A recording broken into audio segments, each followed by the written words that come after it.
Les entreprises guinéennes portent encore les séquelles dévastatrices de l'épidémie d'Ebola. La relance est un défi majeur, mais elles sont nombreuses à pointer du doigt des blocages administratifs et fiscaux, mais aussi l'accès au financement. Selon une étude réalisée par l'Agence de promotion des investissements privés APIP, 75% des entreprises consultées ressentent encore les conséquences de cet épisode sur le déroulement de leurs affaires.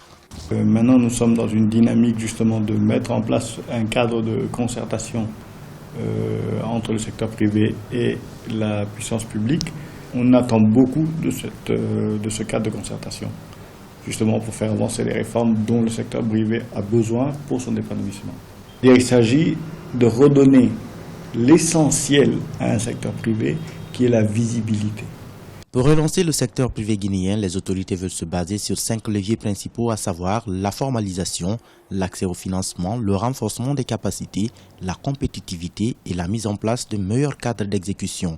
Mais d'autres problèmes tels que la faiblesse du niveau d'information des entreprises sur les mesures et les structures en charge du secteur privé, ainsi que sur les questions de financement et d'assistance technique persistent. Nous, non seulement nous, mais tous les acteurs du public travaillons très dur pour l'amélioration du climat des affaires.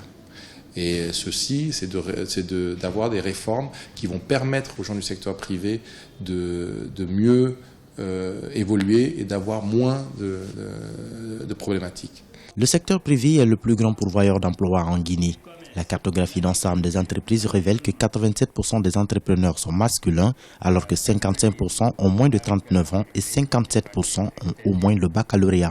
L'enjeu est de parvenir à une meilleure formalisation de ces entreprises afin d'en faire des contributrices au budget national et au développement social.